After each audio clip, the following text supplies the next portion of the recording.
Yeah, obviously, I had some niggling back injuries over the last few months, dating back to really October, September. Just started bothering me on and off, and yeah, just got to a point where I couldn't really put in as much practice as I would have liked to be competitive on tour, and just took the hard decision to try and get some treatment on it and take some rest to make sure it gets better, and so I can come back healthy and strong. And against such quality golf these days and such quality players, if you're a little bit injured, you're just not going to have any chance. So it's a tough decision. It's not fun to be out, to be injured, but you try and make the most of it, and hopefully I'll be back shortly.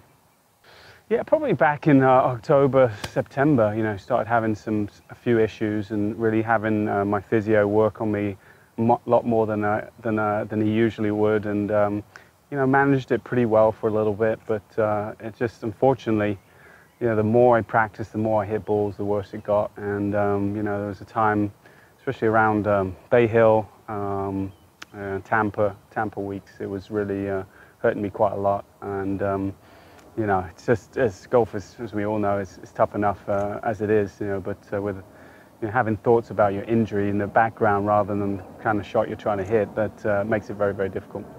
Both. Yeah, I was just advised by a lot of the people around me to, take it more easy on off weeks to try and, recover. And after a week playing and playing 5 rounds and walking and all that distance, it would flare up, and then I'd have a week off and try and recover, so I wouldn't practice as much on my off weeks as I like to. So it's just a vicious circle. You can't practice hard enough, then you feel a little bit less prepared, and then when you go play a tournament, you're not feeling very good either. So the more you practice and the more you play, it just gets worse and worse. It would have been my last round at Hilton Head, so sometime in April, maybe 5-6 weeks ago. Well, I had a wrist surgery in 2008, and I obviously came back really strong after that. I think you've got to try and find positive in anything. It's not fun to be at home and kind of twiddling your thumbs, and I'd rather be out there competing against some of my peers and friends. But yeah, I mean, sometimes a break can be good. I think you can clean the slate clean a little bit, mentally recharge, physically recharge, obviously get back physically fit and come back stronger. So I'm trying to see it as a positive that once my back is back to full health, I can go back and start playing the golf that I know I can play. Well, there's obviously been points in the last 5 or 6 weeks where you get a bit down. You see the guys on TV and you wish you were out there, and my wife picks that up pretty quickly and sees that I'm not feeling a little bit down and would like to be out there, and she just kind of reminds me that whenever you read a book or watch a movie, it's never good the whole way through. There's always ups and downs, and that's just kind of part of the story. So, hopefully this is one part of the story that's a little bit of a downer, a little bit more depressing, but it will lead to something more positive and better.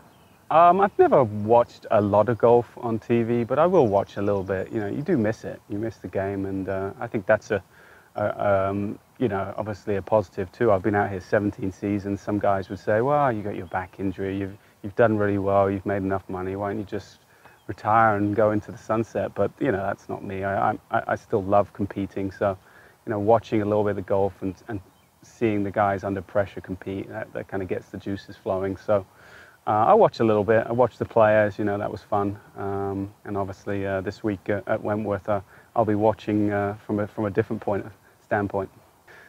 No, I think I'm just following, see how people do under pressure, and just see how their mannerisms and how they change, learning from that, and just looking at courses. I'm very much into golf architecture, so I enjoyed watching a little bits of last week at Trinity Forest in the US, which is kind of core Crenshaw, very open design, sort of a modern, old school design in a way. So looking at stuff like that, because down the road I'd like to get into that side of the business too.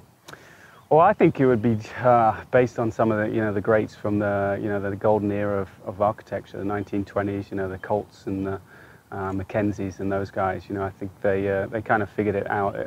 Not my golf courses wouldn't be just about score. I think it'd be more about having fun, trying to get people to really enjoy the game through fun architecture.